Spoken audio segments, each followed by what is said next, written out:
Chapter 6, Motivation 1, Needs, Job Design, Intrinsic Motivation, and Satisfaction.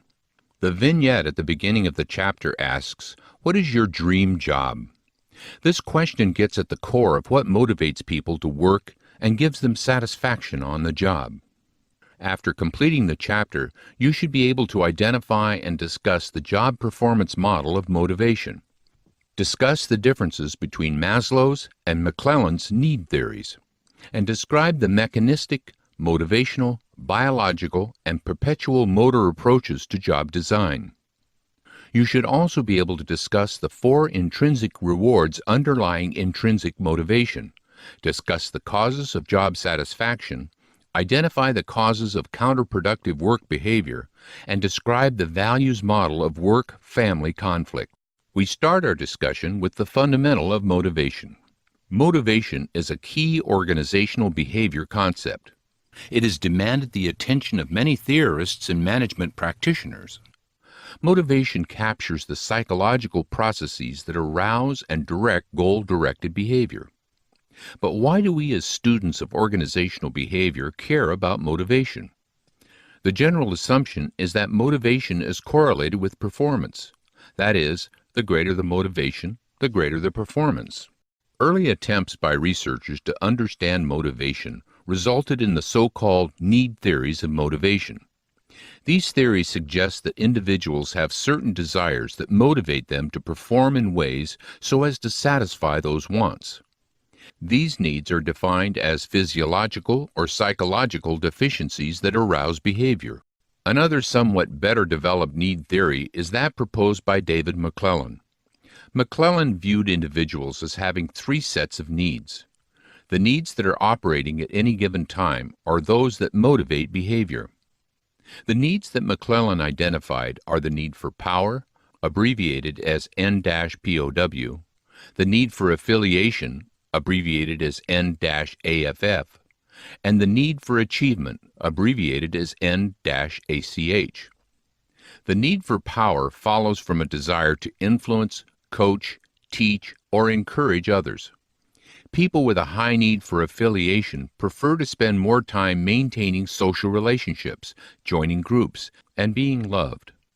Individuals who demonstrate a need for achievement share 3 common characteristics: a preference for working on moderately difficult tasks, a preference that their performance is directly linked to their effort, and a desire for both positive and critical feedback on their performance.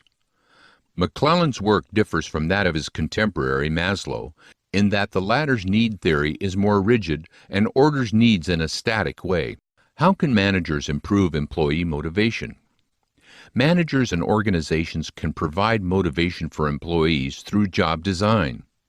Formally defined, job design is the modification of the content or process of a specific job to increase job satisfaction and performance. Attempts to reduce job simplification and repetition resulted in job enlargement and job rotation. Job enlargement attempts to put more variety into a job by increasing the number of non-repetitive tasks associated with a process, whereas job rotation moves employees from one specialized job to another to reduce boredom and repetitiveness. Employee satisfaction can also be improved through the effective management of motivators and hygiene factors. Hertzberg found that different factors were associated with job satisfaction and dissatisfaction. Job satisfaction was frequently associated with achievement, recognition, characteristics of the work, responsibility, and advancement. These factors were all related to outcomes associated with the task being performed. Hertzberg labeled these factors motivators because each was associated with strong effort and good performance. Hertzberg also found that job dissatisfaction was associated with factors in the work context or environment, specifically company policy and administration, technical supervision, salary, interpersonal relations with one's supervisor, and working conditions were frequently mentioned by employees expressing job dissatisfaction. Hertzberg labeled these issues as hygiene factors. Figure 6-2 in the textbook provides numerous examples of different motivators and hygiene factors. Our discussion of motivators and hygiene factors leads us to the notion of job enrichment. Formally defined, job enrichment is the process of building achievement, recognition, stimulating work, responsibility, and advancement into a job. Job enrichment is the practical application of Hertzberg's motivator hygiene theory of job satisfaction, which was based on a study in which he interviewed hundreds of accountants and engineers. These interviews sought to determine the factors responsible for job satisfaction and dissatisfaction. As mentioned in the previous slide, Hertzberg found separate and distinct clusters of factors associated with job satisfaction and dissatisfaction. Here we see the job characteristics model from Figure 6-3 of the textbook. This model specifies the direction and relationship of core job characteristics such as skill variety, task identity, and task significance to the critical psychological states that result from these factors. These critical psychological states are the experience of meaningfulness of the work and responsibility to the outcomes of the work. The relationship between core job characteristics and the critical psychological states are moderated through the employee's knowledge and skills. The outcomes from an effective match between core job characteristics and critical psychological states include high intrinsic work motivation, growth satisfaction, and work effectiveness. Where does your motivation come from, inside or out? Intrinsic motivation is typically caused by positive internal feelings, whereas extrinsic motivation is instead caused by the desire to attain specific outcomes. The model of intrinsic motivation has 4 sense dimensions: meaningfulness, choice, progress, and competence, the first 2 of which we will discuss here. A sense of meaningfulness is motivational when the purpose of the task is both important and meaningful to the employee. A sense of choice is motivating when the individual is provided the opportunity to use her own judgment and freedom to complete assigned tasks. Continuing from the previous slide, a sense of competence will be intrinsically motivating when an individual has the opportunity to experience feelings of accomplishment while engaging in high-quality work. Finally, a sense of progress is motivating for an individual when that person has a job that generates a feeling that one is accomplishing something important for the organization. Now we come to one of the most important concepts in all of organizational behavior: job satisfaction. Job satisfaction is one of the most widely studied of the organizational behavior concepts. Formally defined, job satisfaction is an affective or emotional response to one's job. Given the intensity with which job satisfaction has been studied, it is somewhat surprising to find that it is only moderately related to work performance, at least insofar as current research can determine. It appears that job satisfaction and performance instead indirectly affect each other through a host of individual differences and work environment characteristics. Therefore, the job satisfaction-performance relationship is complex. Where does job satisfaction come from?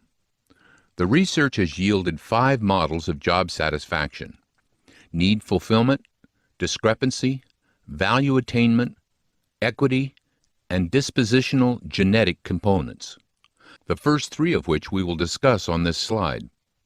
The model of job satisfaction based on need fulfillment suggests that satisfaction is determined by the extent to which the characteristics of the job itself allow an individual to fulfill his needs. The job satisfaction model based on discrepancies indicates that when employees' expectations are met, satisfaction is the result. Value attainment, the next model of job satisfaction under discussion, hypothesizes that satisfaction instead results from the perception that an individual's important work values can be fulfilled through the job. Continuing from the previous slide, the model of satisfaction guided by equity suggests that employees are satisfied relative to the perceived fairness by which they are treated while at work.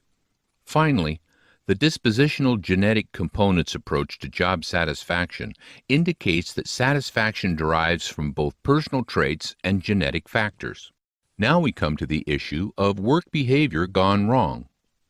An absence of satisfaction may be associated with some types of undesirable behavior, such as absenteeism and employee turnover.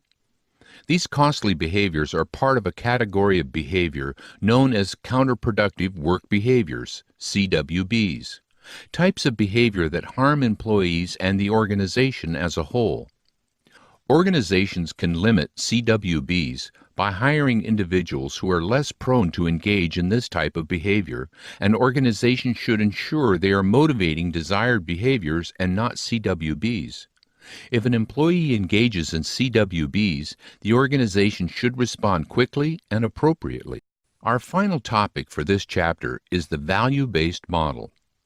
This model is based on the observation that family values involve strong and long-lasting beliefs about the importance of family and who should play key family roles.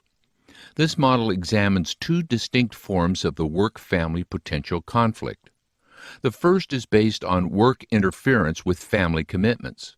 The second is concerned with family interference with work commitments. The degree of work and family conflict is largely based on whether values are similar and/or congruent. Value similarity relates to the degree of consensus among family members about family values. Value congruence involves the amount of value agreement between employee and employer. Today, more and more organizations are taking stock in the importance of work-life and family values balance. Organizations have implemented various programs and benefits to ensure that there is better balance or congruence and less conflict between work and family values.